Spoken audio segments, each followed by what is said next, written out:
Yes, I'll speak today about a genetic risk score for prostate cancer screening.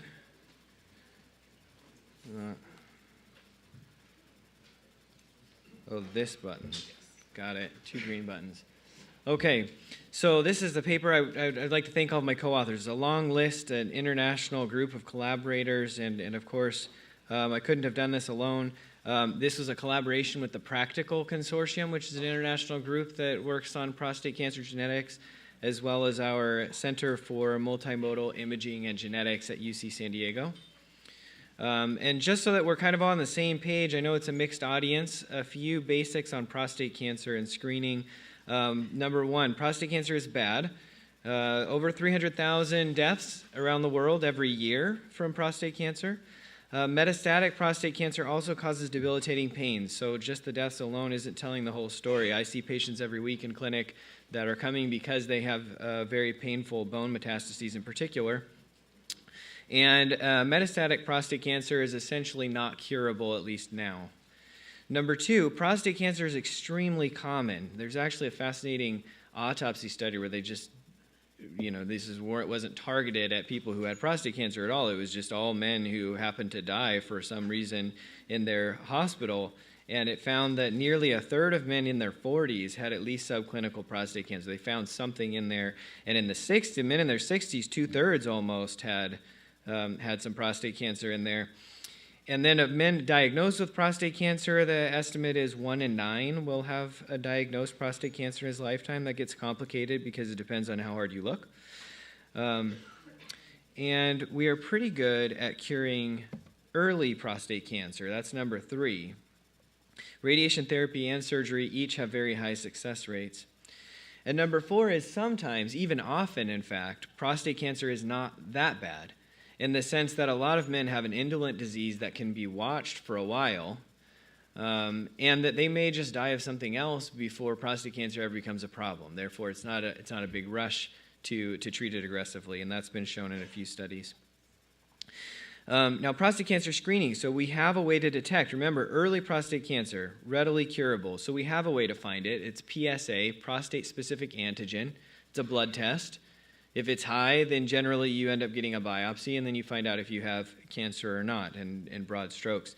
So it was discovered, it was made available, it was rapidly adopted, at least in this country, and then somebody decided to do a study to see if it was very effective from a public health standpoint. 2 studies were done. The Europeans did a trial that actually showed a 27% relative reduction in mortality from prostate cancer with PSA screening. And then there was a US trial, the PLCO trial, that showed no mortality benefit. And that was a big part of the reason that the Preventive Services Task Force stopped or recommended against PSA screening in the United States. But then on retrospect, it turns out that nearly all the control arm participants actually had their PSA checked anyway off the study. So it wasn't a very effective way of asking should PSA be done or not, because it was being done on both sides.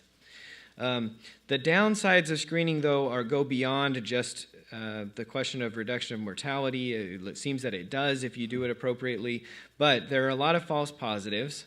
There's a lot of anxiety with those false positives.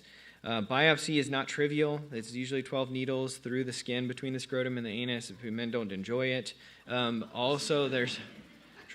There's also a risk of infection. It's a fairly safe procedure, but it's worth, when you're talking about whole populations, keeping in mind there's a risk of infection. And then overly aggressive treatment for non-aggressive cancers is a big deal too. So there are a lot of side effects from treatment for radiation or surgery, and if you actually have an indolent disease, then you could have done okay perhaps without having those treatments and side effects. So with all of that background, the current clinical guidelines, if you put them all together, basically tell the primary care doctors to kind of guess. You look at the patient, you decide if you think they're high risk, you ask them if their family history includes a lot of prostate cancer or not. You maybe look at what kind of ethnicity they are and make a decision. But in my mind, it's kind of asking a lot of those physicians and the patients to make this individual decision. So ideally, we would have screening be targeted toward men who are either going to get an aggressive cancer that needs to be treated, or who are going to get any cancer at a young age because they're at risk long term of having problems. And the question we had was, maybe your DNA predicts whether and when you need screening. So can we do something about that? That's the study objective.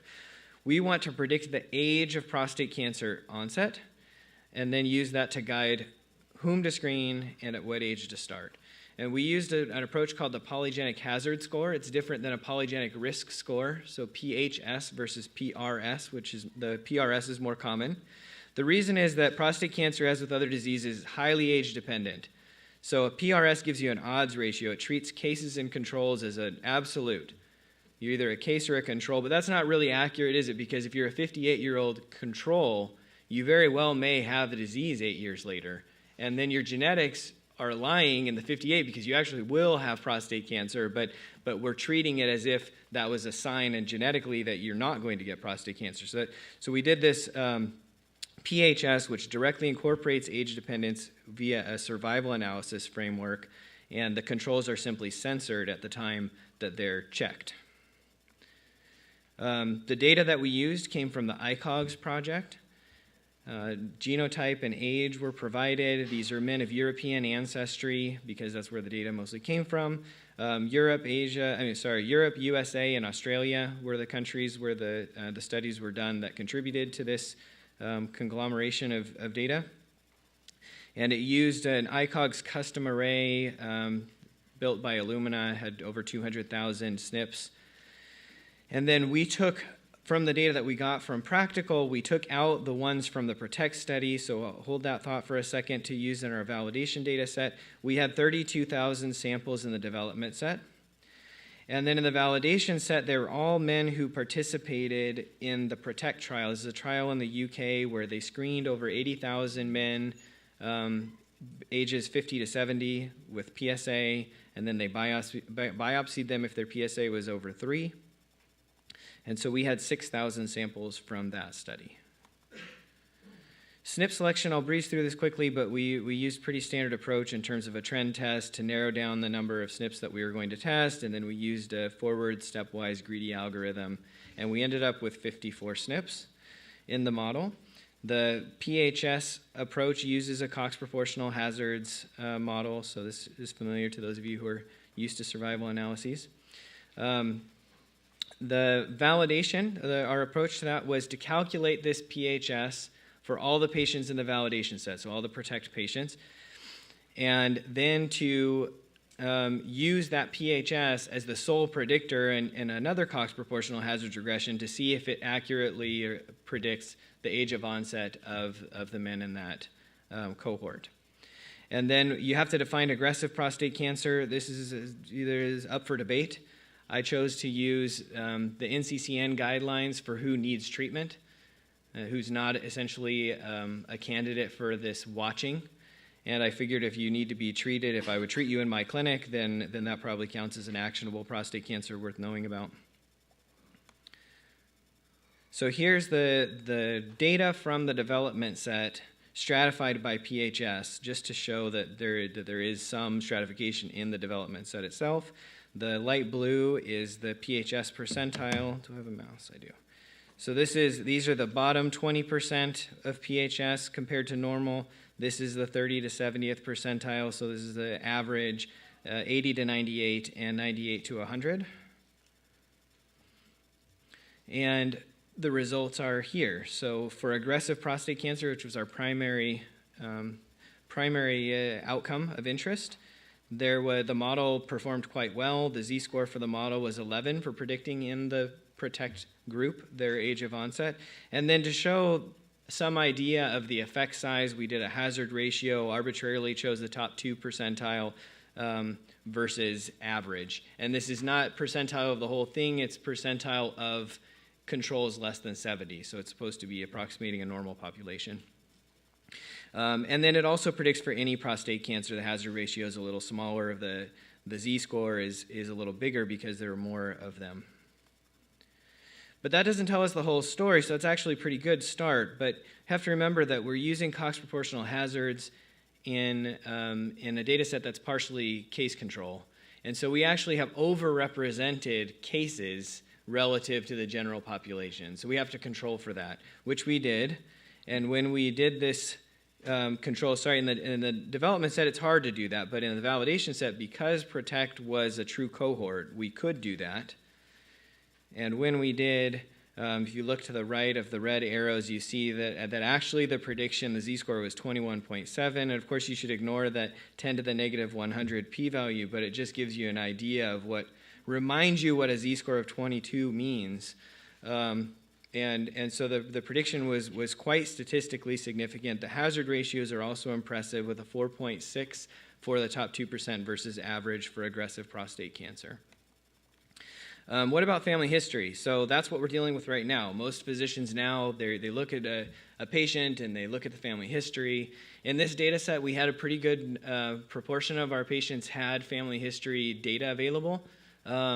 Not so many had multiple relatives, so we couldn't do much in terms of that, but we could do yes or no, family history of prostate cancer or no.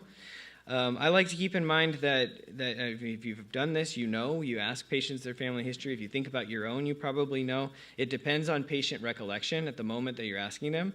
It depends on how open their family is about talking about it, and it depends on how old they are. If a 60-year-old man says, I have no family history of prostate cancer, and then his brother gets it the next year, then the answer today isn't very useful. But it is what it is, and it's what we use right now. So we try to compare it to the PHS. And family history alone was not a good predictor in this data set of age of onset of prostate cancer, and it added nothing to the model. The PHS alone was much better. Positive predictive value of PSA is another interesting thing to look at. Since we had that data here, we could say if PHS is predictive of prostate cancer risk, then it follows that the positive predictive value of a PSA test would go up. That's how we like to think about tests, right? What's the pretest probability? Because we can make our test more functional if we optimize that. So we tested that question, and it played out quite nicely. This is for any prostate cancer. Black here is all of the patients in the PROTECT study. The gray line is the American Cancer Society pooled analysis estimate of what you would expect to be your positive predictive value for all comers. So for a PSA threshold of 3, which is what was used on the study, that you'd expect 0.28. The PROTECT group actually was a little better than that. And the bottom 20%, though, is far below the line. And if you go up to this is just the top half by percentile, this is the top 20% and the top 5%, and it makes quite a big difference. You go from this 0.28 is what you expected to just taking the top 5% to being over 50% chance of having a prostate cancer.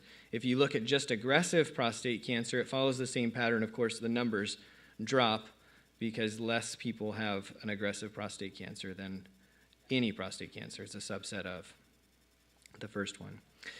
So what about absolute risk? Can we extrapolate here to say something about what it means for the population? The black dashed line is an estimate of the SEER database's just age-specific incidence.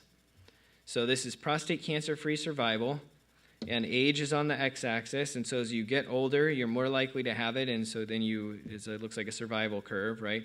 And the black line, again, is just all comers, so that's the average. The blue lines are low PHS, and the red lines are high PHS. And these actually stay pretty evenly spaced from each other. We tested that. And so you can actually tabulate and talk about a prostate cancer risk age or an equivalent risk age for a man compared to normal, compared to average. So for example, a man with a 1 percentile PHS, actually on the far right here, the age when his risk will be the same as a typical 50-year-old is actually 10 years later, which is a big deal when you're talking about an exponential incidence curve. And on the other side, the 99th percentile is almost 10 years prior, and you can even think about 99.9th percentile because that's a whole lot of people, even just in our country. So, and remember that those statistics are based on the uncorrected for the sample size issue that I mentioned before, because we can't do that in the development set. So that's a conservative estimate. Actually, those differences in years are probably larger.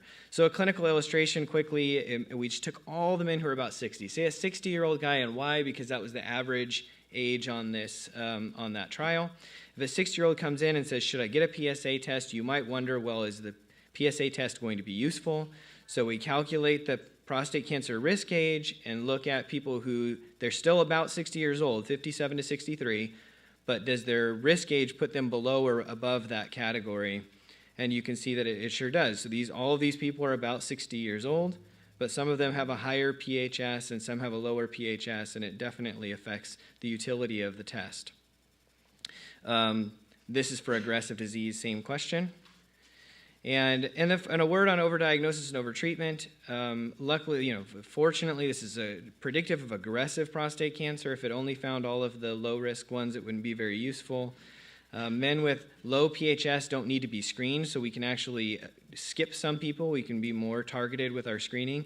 And it's worth noting that overtreatment is in decline. We've now have, from the PROTECT study, actually, the long-term data show us that we don't actually need to treat the low-risk patients up front. We can wait and watch, and only about half will need treatment. And then we also have MRI. This is another interest of our own lab, where you can actually see the middle image there is a prostate MRI with an overlay of a Z-score that shows a predictive value for Gleason. So we saw this patient, said it looks like you've got over there on this part of your prostate something that's between Gleason 4 and 5, and sure enough, the final pathology showed both patterns 4 and 5.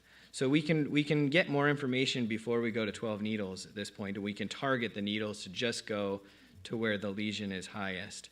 The cost effectiveness, as many people have talked about, the affordability of this kind of technology is going down, and people are paying for it already, and there are so many diseases where this could be useful that I expect that the genotype information is going to be available, and it's just simply calculating a score. So it's not trivial, though I think it will be available for people. Another clinical illustration to conclude. I mentioned young men. Remember that it's controversial whether to screen this group that's, say, 55 or 60, but we don't really ever screen men who are younger than that unless they have a real strong family history or some strong risk factors or symptoms.